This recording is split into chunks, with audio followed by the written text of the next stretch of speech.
Assalamualaikum warahmatullahi wabarakatuh. Perkenalkan, nama saya Barwati.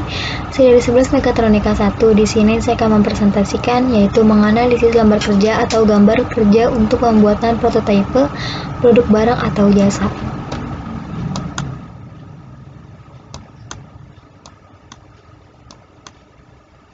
Dan untuk yang pertama yaitu memformulasikan hasil marketing research. Satu pengembangan suatu riset dalam perusahaan akan menghasilkan sebuah gagasan atau ide untuk membuat satu produk, di mana ide tersebut diperoleh dari data yang didapatkan saat riset itu sendiri dilakukan. Dalam riset pembuatan produk baru atau pengembangan produk. 2. Ukuran yang sudah ada, perusahaan harus mempertimbangkan hal sebagai berikut. 1. Keinginan pelanggan dalam hal kegunaan, kualitas, modal, dan warna dari produknya dengan tidak mengabaikan penentuan harga. 2. Biaya dari pembuatan produk baru atau pengembangan dari produk yang ada, apakah perusahaan mampu untuk membayarnya? Untuk hal-hal tersebut di atas, maka riset ini diperlu tunjang dengan faktor-faktor yang berupa waktu untuk menjalankan penelitian, mencari informasi atau keterangan berdasarkan pengalaman.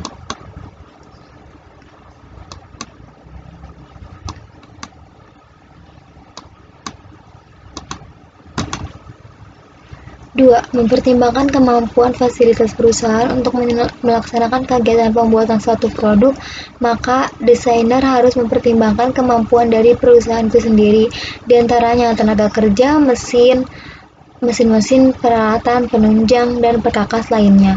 Dalam pembuatan produk, desainer harus mempertimbangkan biaya yang seekonomis mungkin. 3. Membuat sketsa.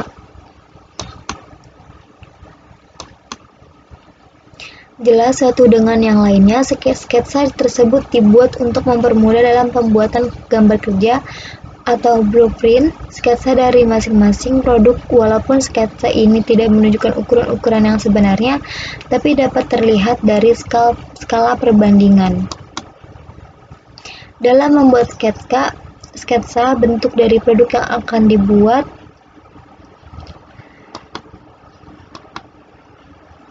4. Membuat gambar kerja. Pembuatan gambar kerja ini adalah merupakan tahap akhir dalam kegiatan desain produk, di mana dalam gambar kerja ini dapat digambarkan bentuk dan ukuran yang sebenarnya dengan skala yang diperkecil. Selain itu, dalam gambar kerja juga diperlihatkan bahan-bahan yang akan dipergunakan dalam pembuatan produk tersebut. Setelah gambar kerja tersebut selesai dirancang, kemudian diserahkan kepada pelaksana kegiatan untuk segera dipelajari dan dikerjakan lebih lanjut cara proses produksinya. Faktor-faktor yang mempengaruhi desain produk. A. Fungsi produk. Setiap produk yang akan dihasilkan mempunyai fungsi atau kegunaan yang berbeda. Hal ini tergantung untuk keperluan apa produk itu dibuat, dengan demikian bahwa desain produk itu berhubungan bentuk dan fungsi produk. Keduanya memegang peranan penting dalam menentukan produk yang pada dasarnya untuk memberikan kepuasan yang dimaksud konsumen atau pelanggan, baik yang segi kualitas maupun segi kuantitas. B. Standar dan spesifikasi desain. Sambungan-sambungan. Dalam hal ini, perusahaan harus merencanakan bagaimana menyambung bagian-bagian supaya tidak terlihat ada bagian yang kosong. Bagian-bagian ini berfungsi untuk menyesuaikan ukuran, keserasian desain disambung dengan bagian lainnya, sehingga apabila disatukan menjadi satu kesatuan yang kuat. Bentuk. Pada waktu mendesain bentuk perlu diperhatikan mengenai keindahan dengan penyesuaian menurut fungsi dan kegunaannya. Ukuran, yaitu merencanakan ukuran yang seimbang dari bagian-bagian produk secara keseluruhan. Mutu suatu produk harus disesuaikan menurut fungsi produk tersebut. Apabila akan digunakan dalam jangka waktu lama, maka produk tersebut harus ditinggi bila dibandingkan produk yang akan digunakan dalam jangka waktu yang pendek. Bahan. Apabila produk yang akan digunakan ingin mempunyai mutu yang baik, maka bahan yang dipergunakan pun harus dapat menunjang agar semua yang diharapkan dapat terwujud dan pelanggan merasakan kepuasan tersendiri. Warna mempunyai arti tersendiri bagi konsumen karena tiap orang mempunyai ciri dan kesukaan yang khas terhadap warna tertentu, dan hal inilah yang harus dicermati oleh perusahaan agar dapat bersaing dengan perusahaan lain yang sejenis. C. Tanggung jawab produk. Ini adalah merupakan salah satu tanggung jawab dari produsen sebagai pembuatan produk kepada konsumen akan keselamatan dan kenyamanan pemakai produk tersebut.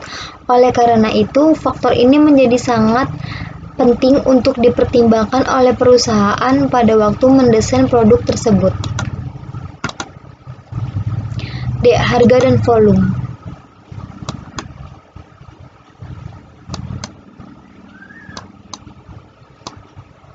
E. Prototipe. Alur dan proses kerja pembuatan prototipe produk barang atau jasa.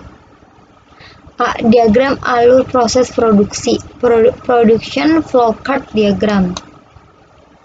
B. Produser pengawasan mutu produk. Jenis-jenis pengawasan mutu produk. Pemecahan masalah mutu dengan statistik.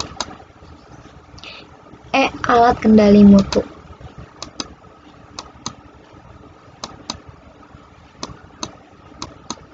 Jadi sekian dari saya, itu saja yang sudah saya presentasikan. Mohon maaf apabila ada kata yang salah. Saya akhiri. Wassalamualaikum warahmatullahi wabarakatuh.